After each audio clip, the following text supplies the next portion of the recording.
when I stepped on the pitch, I was like, oh.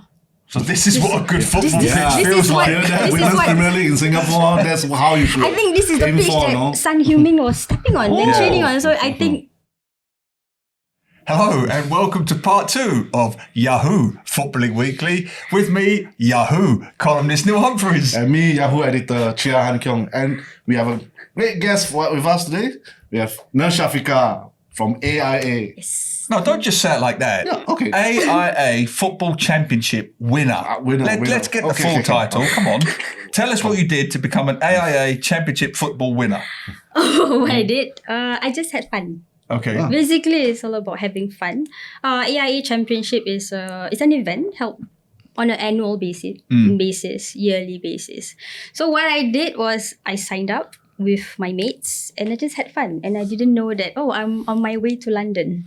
No, That's it. you're being modest here. I think your team won. You won the Singapore edition, right? Yeah, we won the With Singapore Shaila, you edition. won. You won. 2023 was the first time AIA Singapore actually opened up registrations for women team. So I was like, okay. So you're the inaugural women's champion. Yes, humbly. And then for that, you got sent to London. Yes, we got Play sent at to the London. Tottenham Stadium, right? No, the Spurs training ground. Spurs training ground. So Okay. the training was used by the Spurs professional players for their Fantastic. trainings and all. So the competition itself was held there because Beyonce was having a concert at stadium. So we had to go to the training ground Get instead. Beyonce off I'd the rather pitch, watch ah. you. Yeah. I'd rather watch you guys. Heck, No. Kayla, Beyonce. Yeah, and then when we were there, we played against other markets, South Koreans, Indonesians. There are markets from Philippines as well, and Thailand. So I mean, it's a very different setting. It's more about inclusivity. Regardless of men and women playing football together, from the start to the end, everything is just doing together. And I think the biggest takeaway from me was playing in that kind of climate. Singapore is hot. Yeah. And I get to wear my long sleeves there. Oh, very nice. nice. Well, speaking of inclusivity, it's thanks to you wonderful guys that, of course, we have a sponsor in StarHub. Yep, StarHub. Now, StarHub are going to be the official broadcasters of Euro 2024 coming up next month.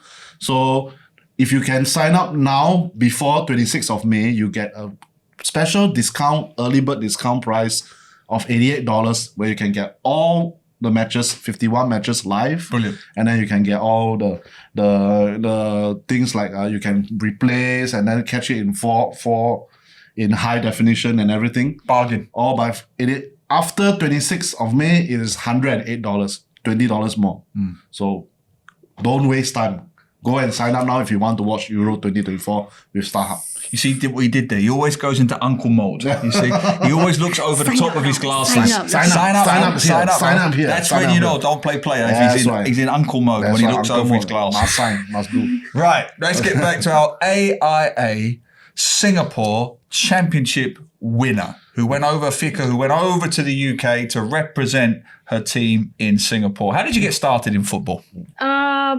I was actually in TAF Club. Have you heard about it? Tough is Trim and Fit. Trim and Fit. I'm a long time. I'm a member there. Also. Wow. So for kids who are overweight, Lifetime member. we are enrolled in this TAF club. Yep. So I have to do more exercises compared to other kids, and then I picked up football with other boys in school, and it became a hobby. But I got discharged from the TAF club the following year, so I was like, okay, that's not too bad. But back in the early 2000s when I was in secondary school, there wasn't much secondary school offering women's football until I got into ITE College East, CME, and that's when competitive football gets real for me. Moving on to Republic Poly to do my diploma, I was again in the school squad, and eventually that's how I started competitive football in clubs like Fandi Ahmad Academy, Warriors, this and that. So, but unfortunately, years of playing, I got injured. Three knee surgeries. Oh. That's when I had to stop for competitive football. I went to recreational, playing futsals, futsal khakis, strangers khakis. So that's about it. That's Brilliant. Yeah, brilliant. Wonderful Really career. inspirational Yeah, as well. Yeah, but obviously, playing football as a woman in Singapore, there's definitely a lot of challenges. Correct. What were the challenges when you first started picking it up, and subsequently as you keep playing, what are the challenges that you face? Actually, it's more of media coverage. There wasn't much at that point of time. How I have to look up for trials was to call every coaches up, and I have to Google it. And it was still dial-up Wi-Fi, by the way. So yeah, Those were the days. we have to call up every single clubs that we know of to see whether they have trials for women's football. Unlike now, whereby even the Women's Premier League, we have Deloitte covering for all the women, right? But back then, it was literally calling up one by one. That's crazy, right? Yeah. First world economy like Singapore, and you have to call up a professional football club. Say, excuse me, it's Fika here. Can you give me a trial? We've come a long way. Yeah, we've come a long way. We've really come a long way. I'm envious of the current generation actually, because you can join any academies. There's a football team for women or for girls to play in. I think the Unleash the Raw project said that this must happen. Yes. So I think it's been quite a success, but I think there's still so much more we can do for the women's football. But going back then, it's all about calling, getting to know people. So the moment I know one person in the football scene, that's when it gets easier. Because more people get to know you, we get to play like friendlies, go for trainings. Hey, you want to try for my club? Let's see whether, before the season starts. So when we make friends, when we get to know more people, that's when it gets easier for me if I need to shift from one club to another. I mean, on a healthier level, challenging myself. This is wonderful. You Yeah. know, you remind me of Danel Tan. You know Danel Tan? Dortmund. Yes, indeed. Borussia Dortmund. Because Yes. you've got that feisty internal determination. No matter what, you're going to play football. If I can't find a club, I'm going to call a club. If I have knee surgeries, I'm going to play recreationally. Yeah. I'm going to take part in the AIA Yes. teams. Nice. You are an inspiration to young women Thank you. listening to this. So what would you say to a young female watching this now in Singapore, Okay. wants to stay healthy, wants to play football? What would you say to them? What would I say to them? Yeah. Do it. Just do it. How to do it? How to do it. How do you How to do it in Singapore? now just join any academy, you'll be able to start? When you grab a phone, you're on an IG. All you have to do is just click soccer academies. You will have a list. So it depends on where you want to go, what you want to do. You have to start somewhere before you can get to your destination. You must start somewhere before wherever you want to end off with.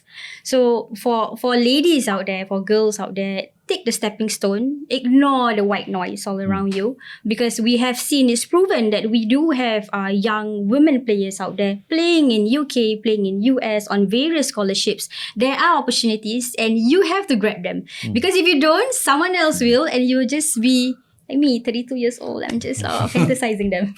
So you can see this people, the grounds growing in the women's football.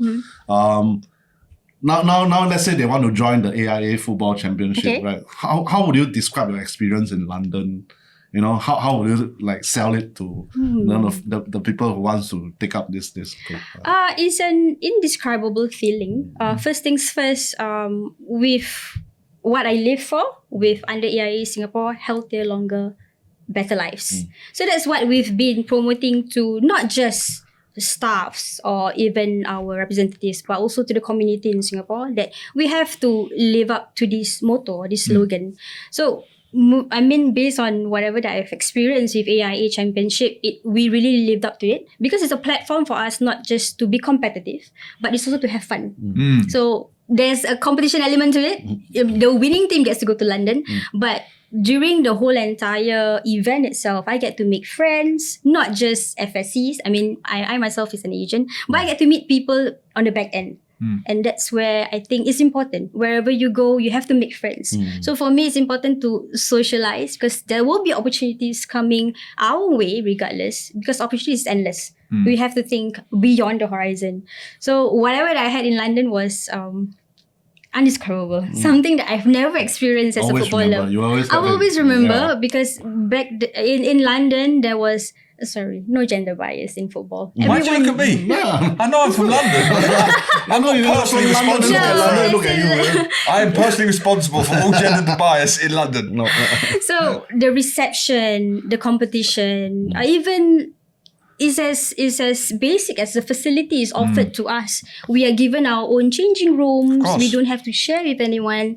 And then from head to toe is all well taken care of. Brilliant. And then Nice. the pitch is not just ordinary pitch, grass patch, Yeah. or like a natural pitch. It's really maintained well. You can see it also. When I stepped on the pitch, I was like, oh, So this is what a good football this pitch is feels what- like. Hear that? this is Women's what- Premier League in Singapore, that's how you should I think this is the aim pitch for, that no? Heung-min was stepping on and Oh. training on. So I think, yeah. So what you're that's my saying is, and I'll say this because you have to be diplomatic, as female players, you are getting the kind of pitch that you should have everywhere, Yeah, that you yeah. should take for granted every country of the world. That's- You know who I'm Yeah, talking I'm talking to. about You know Women's who I'm Premier League talking to. Singapore. And just to clarify, this championship, this Yes. AIA championship, this is open to all AIA staff. Is Yes, that correct? correct. And you took part and then Correct. won the thing to go to London. All right, what I'm curious to know. This go on. year's event happened already, so next year's going to happen again, right? Yes, next year is going to happen That's again. great. So this is what I want to know is what position did you play? Oh, Who's your favourite role model and who do you sort of base your game on? base my game on. The first question is what's my position? Back then I was a defender, but now when I played for the AIA Championships, I became a playmaker. Oh. I have to go out, Central figure. I have to deliver the ball, I have to come back to defend the ball. So Nice. I put myself as So all-rounder. you've lost a little bit of pace, but you've gained the experience. You're a bit Yes. more Michael Carrick, Yeah. PLO kind of. That's what you're saying, Yeah, basically, yeah. right? You're being modest. You're dictating the whole play. That's what's happening here. Is that fair? To get everyone included. Nice. Brilliant, Yeah, brilliant. the whole team gets to play. The whole team gets to score. Everyone gets the ball. It's not just about one player because eventually football is a team game. Brilliant. So I think the one of the players that I looked up currently in this current era is Trent Alexander-Arnold. Hey. Don't pick a Liverpool player. Hey, that's the right person. But Don't pick a Liverpool Neil, player. you'll never walk alone anyway. Oh, I'm not a Liverpool fan. But okay, make But him I happy. am. But I am. Of course, the correct answer is Son Heung-min. But Yes, that's correct. just to clarify, yes. Yeah, so and also when I played as a playmaker, that's when I remembered Sun. Sun is actually one of our reputable Asian player that we have to look up to because he's literally flying the Asian flag everywhere he goes. Yeah. The responsibilities that he have upon getting on the armband on his hand after Harry Kane left. For Spurs, and then after that he's also the captain for South Korea. So it's something that I personally, as an Asian, I'm proud because not just Asians play in Southeast Asia; they can also play elsewhere. Like I mentioned just now, Daniel herself, and then Sun is actually is an Asian figure that we players can actually look up to because at 30, 32, 33, he's still there. At the top of the game. Yeah. Brilliant. Yeah. Well, you've inspired me today, which is great. What do you think about Fiqh's wonderful journey? Send all of your comments to Yahoo Southeast Asia on YouTube, Yahoo SG, Yahoo_MY on X, and Yahoo SEA on TikTok. Now. You haven't been slow this week in sending comments to us. I would say near the end of the season, this is arguably the best comments we have ever had in two Comment seasons. or criticism? Oh, it's very critical. It's very critical. I like criticism. Yeah. You want to read it? Okay, I'll read it. Listen From to this. D2D Sports SG. Okay. I don't think both of you are being challenged enough with your views. It's all too hunky-dory. Just to give you one example, I listen to TalkSport, and even though both Simon Jordan and Jim White are hosts, there are many times that they have opposite views, which makes the conversation and discussions more interesting to listen to. But I don't blame both of you. It's good to keep it safe. Whoa. Underhanded. See, we're Singapore boss, must play safe, is it? Right, you go first. I mean, we were friends even before we started doing this podcast. 20 years. 20 years of friends. Obviously, we got to agree on a lot of things before we started this podcast. That's the dynamic of this podcast. You want to see constant bickering around. Okay, fine. There are a lot of podcasts which does that. Go watch them.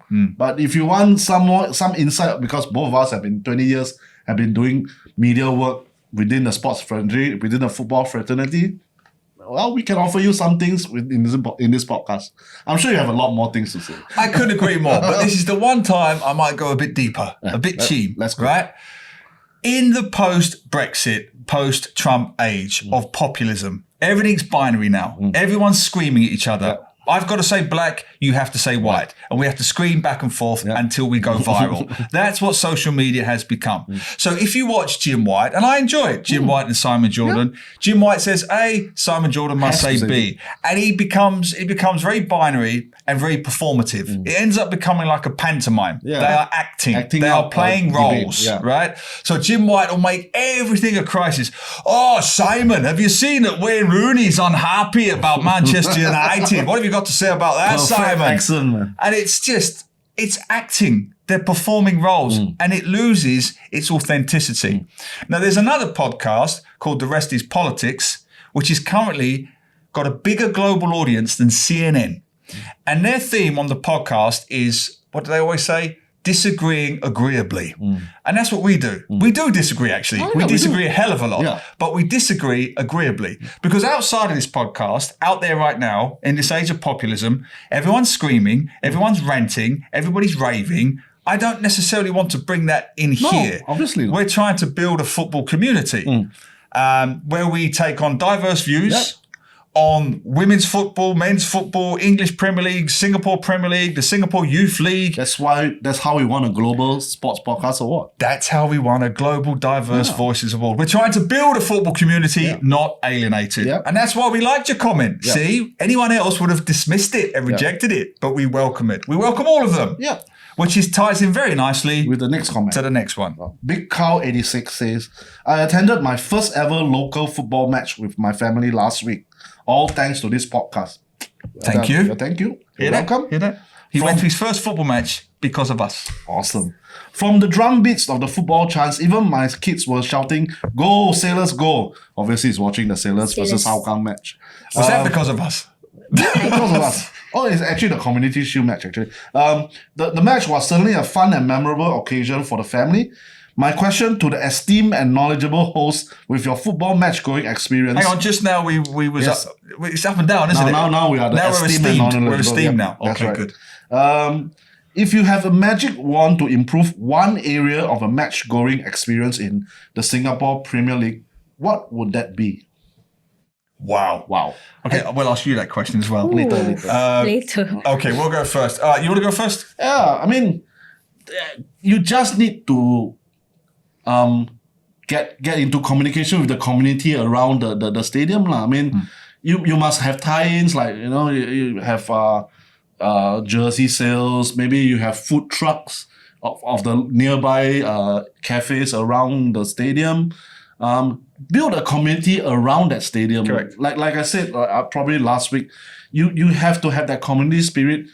That's where you draw in the crowds, and that's where the crowds have something to tie to, and something to relate to. And then when they go and watch the match inside, they feel a bit of connection. They will cheer. They will side the home team, and then then we go somewhere. And then you can do a lot of things like charity, donations. You can do things like, have a music gig right before the start. Have some local musicians help out a bit.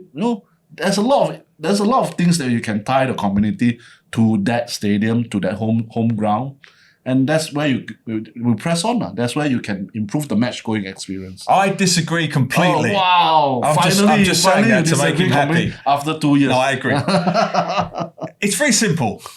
Any football league, any sporting league, any community event, it's very simple. You can't be so arrogant to assume that the community is always going to come to you. It's that simple. You have to You must go to the community. If it's good enough for the J League, don't forget Japanese football has this 100-year plan, and South Korea is doing something similar, which is you must take your road shows, your community events, your carnival to the people. Yep. You cannot be so arrogant to assume that people must come to you, which means any football club, I'll pick Hougang as a random example. Right.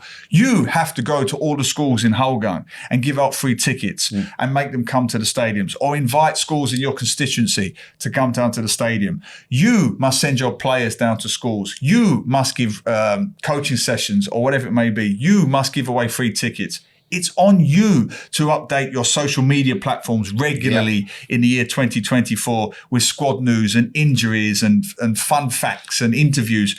The onus is on you to engage the community and It's not not to be on- so arrogant to assume they're just going to come to you.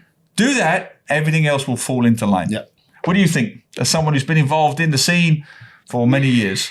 If you could have one thing you would improve or change about Singapore football, what would it be? Reaching out. Yeah. Reaching out to the majority. Not just those who are already involved. Yep. But we have to reach out beyond the community. For example, giving out tickets in schools, giving out tickets in different tertiaries institutions, and Or then, just the next door coffee shop. Yeah. Just give out. Yes, Exactly. yeah. Because now we do not see physical tickets anymore. It's more of e-tickets, or maybe they do give it out, but it's not as exciting when 10 years, 15 years ago, when we go to a stadium, we have a physical ticket that we can keep. So there's also lesser efforts on promoting the clubs. I do not see any sales of the jerseys or merchandise. So yes, we know who's playing. For example, Sailors and Hougang is playing, but we do not see merchandise that fans can buy. So, and then there's lesser input on, maybe I know academies have their own teams that they are supportive of, but it's never this little effort when we can give out free tickets for these kids and their parents or their families to go to a game. So we can have more spectators to fill up the stands, and it's something beautiful that we haven't seen for the longest time. I think the last time I saw a sold out stadium was in National Stadium in Kallang, the old one. That was when ID Iskandar was still playing, Sharisha was still playing. So that is the era, the golden era that I last saw proper football. And that's a great point to add to that. I would just add to your point by amplifying it and saying, listen to more people like Syafiqah. That would be my feedback. Yeah. Stop listening to old farts like me and Hunky On. That's why we are Stop too listening old for to this. men. No. Stop listening to the same people in the same echo chambers go round and around and around. Get out into the community. Speak to young female footballers. Speak to mothers. Speak to families. See what they want and make it happen. Yeah. Once you get that, the match going experience will be much, much better. So you fired me up now. Yeah. You fired me up now. You fired me up now. Right, what else have we got? Yeah, well, this one is also a pretty timely comment. So Money Team 130 says, regarding the recent acid attacks and robberies of Malaysian players, if given the choice of playing football in Singapore, where it is always safe and players don't have to worry about their own safety, or play in Malaysia, where there's a much better crowd for games and fans are much more intense in and out of games, which would you guys choose? I think obviously he's referring, it's a very terrible attacks on Malaysian international players. I think last 2 weeks. 2, I think, right? Yeah, 3 actually. 3 now. There's 3 now. One is suffered an acid attack splash on him, and he's like having to do a lot of surgery and could end his career. It's quite serious. Terrible. So I don't think safety should be like an option. It should be like there for any kind of play, any kind of footballers. Even if you are playing in a very intense environment like Malaysia, where there are a lot of fans, partisan fans, yes, and the crowd is good, or even you are playing in a place where crowd is bad, there should be no compromise on player safety. I agree. Yeah, this thing should be condemned universally, and the police. But the Malaysian police I hope they are on it and try to find the culprits for these attacks. And it's really unfortunate that is happening just as Malaysia football is like having a bit of resurgence in recent years, playing good football internationally. Faisal Halim, the victim, is actually a very great player in the Malaysia team. So, and this has marked the start of their Malaysian Super League season. And so no compromise. Player safety is, even fan safety for that matter shouldn't be an issue that we should be facing in this current day and age. Correct. But firstly, you dodged the question. You didn't actually answer the question, which was which would you prefer? But the second point is you can't blame football for this. Yeah. Society, or the other way around, football reflects society, right? In 2020, after the COVID pandemic, everyone in England went crazy. All audience behaviour was gone. All audience etiquette was gone. And that's why you saw fans charging the stadium at Wembley to get into Euro 2020 out of their brains on alcohol and cocaine and heaven knows what else. There was this shocking lack of civic responsibility after COVID, right? Because sport, society reflect each other. Malaysia right now has economic problems, and therefore that leads to more street crimes, more street robberies across the board. It's not a football problem, it's a society problem. Singapore is economically stable, but we don't have as much emphasis on sports Football, yeah. as Malaysia does because sport reflects society. But if you were asking me, I'd pick Singapore. Yeah. Because nothing comes before the safety of my family. Nothing, whatever profession I'm in. And for that reason alone, if I'm a young footballer, Singapore, Malaysia, I pick Singapore because I've got economic stability, one, but I've also got safety. And the poor Malaysian players, never mind the safety on the street, some of them are not even getting paid, right? Because they've got other issues to deal with as well. Financial issues. Yeah. So any young Singaporean footballers, appreciate what you have, because if you can play football here and get paid for it and be safe, Singapore. Yeah. And you don't need, now they are talking about more security for the players in Malaysia, which is like just cast a complete pall, a complete gloom on the league. Not good for the league at all. Yeah. All right, let's get back to the Singapore Premier League. Wrap it up. It's back. First week of results. What did you think? Well, okay. First match, Lion City Sailors against Hougang United. Sorry to Hougang. I know you support Hougang, but Sailors were easy 4-1 winners. Of course. Yeah. So and obviously they are the favourites, and they look like favourites. They really dominated the game. And they, I mean, that's my book, but there was a shock happening during the week, first Tampines. week, which is Albirex Niigata losing 3-1 to Tampines. Yeah. After taking the lead. They were halftime 1-0 in front at halftime, but Tampines managed to turn it around. And I've been looking at a lot of fan forums, and they're saying Albirex won't even make the top 3 this season. Which is, look, we always knew it was going to be a transitional season, right? They've gone, for the benefit of our listeners, they've gone from being an entirely Japanese club with some locals to an entirely local club with some foreigners. It's very interesting and ironic that one of the key players for Tampines was Kunori, who played for Albirex last year. I think he scored 20 plus goals for them last season. So, of course, it's going to be a period of transition. But it's good for the league. It's good for the league, and I think you are underestimating how well Albirex Niigata run. They usually start off a bit slowly, but they slowly get into groove, and then they will be consistent enough to keep winning. And then I don't think they will drop all the way down to you're saying 5th or 6th. Some of y'all, I don't think that will be that low. Maybe 3rd or 4th, maybe. And they do have a good coach in them. And I think it'll be fine. It's the first match. I think they're still trying to get into their groove. So speaking of coaches, just a quick shout out for Tampanese's Gavin Lee. What a job he's doing, right? Very little playing experience as a player. Still very young, I think, early 30s. Studies. Doing a fantastic job. Any thoughts on the Premier League this season? Who do you think is going to win? Sailors? No comment. No comment. I'm only watching. Maybe you guys should start watching the Deloitte Women's Premier League. Yes, let's talk about them. Yes. Get down and watch the Deloitte Women's Premier League, which we talk about regularly on this show. Who's going to win the Singapore Premier League? Send all your comments to Yahoo Southeast Asia on YouTube, Yahoo SG, Yahoo_MY on X, and Yahoo SEA on TikTok. Brilliant. And as always, it's thanks to you guys, our wonderful, diverse audience, that we have a sponsor in StarHub. Yep. You still can sign up for their Premier League packages at $25.22.